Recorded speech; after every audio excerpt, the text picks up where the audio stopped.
Good morning, everyone. It's Jennifer Nassy with Learning Leaf LLC.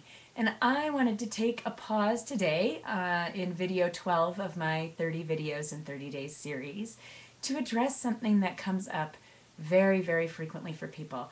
We have been talking all about diet and how, certain foods can be inflammation driving and others can be anti-inflammatory and what that can do in our bodies and how that impacts chronic illness and all of those things. But what happens if your care provider or your loved one or your friends tell you diet has nothing to do with it? There's nothing you can do. It's just a disease. You got to live with it. You take your medication and that's it. That is something that I definitely heard when I was diagnosed. I heard it from my dermatologist, loud and clear. She told me diet has nothing to do with it. There's nothing you can do. I heard it from friends and family who thought, yeah, okay, great, you're changing some stuff, but that might not actually do anything for you, right? And there was just a lot of messaging around there's nothing you can do. So I like to come from a place of empowerment, right, about what we can control and what we can change. And I want to talk a bit about why that perspective is out there and give you maybe a little bit of a shift in how to think about it. So when we hear those kinds of messages from our doctors, there's a couple of things I want you to know. So one is that in their training, most doctors are not required to do any nutrition. And if they are, it's a 3-credit class that mostly focuses on, macronutrients versus micronutrients and what percentages we need in our diet and things like that. It's not from a standpoint of food as a healing tool, right? So that's one piece.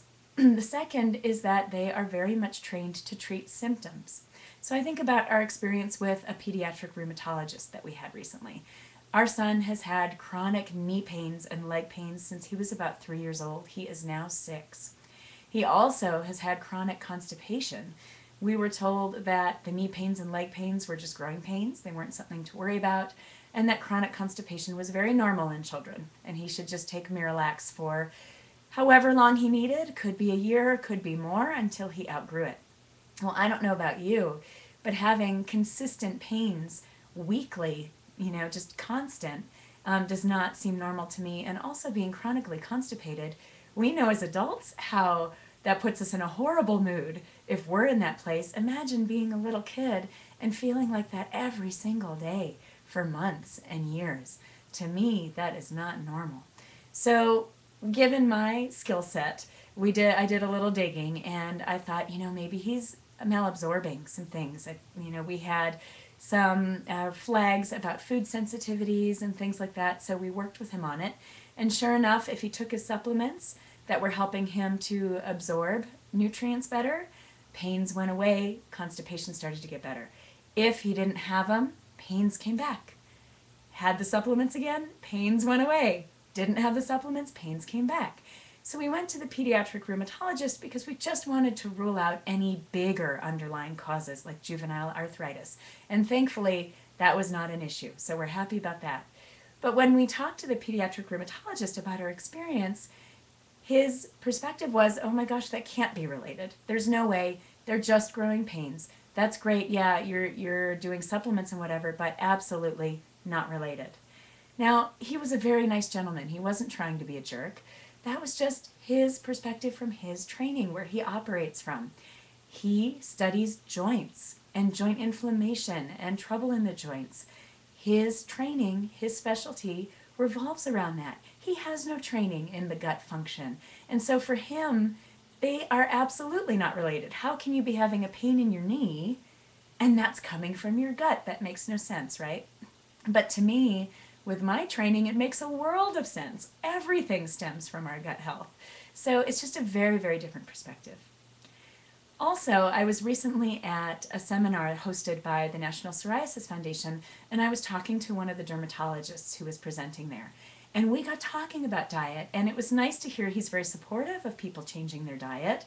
But what he said really struck a chord with me, which was, there's just not a lot of research out there about the connection between gut and psoriasis. And so if people ask me, our gut issues, I'm having all these gut issues, is it connected to my psoriasis? I'm going to say no. And so I appreciated his candor. because the reality is that that's true. There's not a ton of research between psoriasis and diet, and part of that is a lot of the research being done is coming from pharmaceutical companies, and there's no money to be had there. If they are studying diet and the role of fruits and vegetables and anti-inflammatory foods, what kind of money can they make coming out of that? And so really research goes where the money goes, and that's very frustrating. But I can tell you that there is a lot of research between psoriasis and other significant health issues. So we know that folks with psoriasis are at a much higher risk for heart disease. They're at a much higher risk for diabetes. And those are two that are well documented to be connected to diet.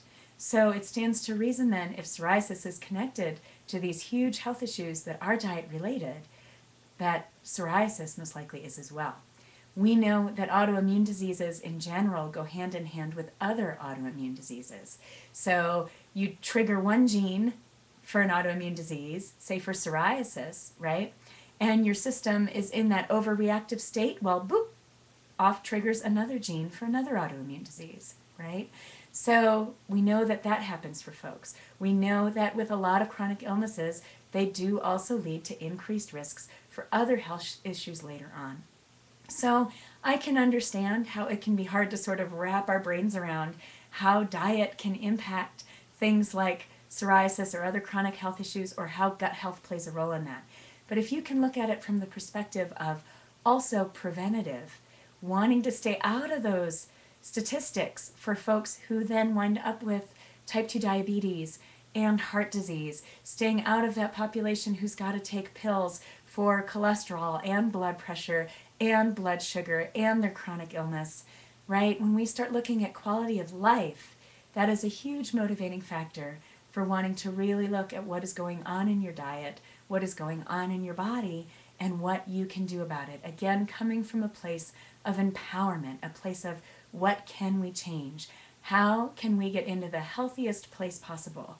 And as you know, a lot of these chronic illnesses, they don't just go away. My psoriasis is going to be there. But to me now it's become almost like a friend. It is something that I live with. It is something I am aware of. It does not control my life at this point. If it comes back a bit like it did now, I'm in a place where it is much more manageable. And so I wish that for you. I wish for you to feel that freedom where your life is not controlled by your illness, and you can look forward to a healthy future with much less fear of acquiring all sorts of other illnesses on top of what's already going on in your body.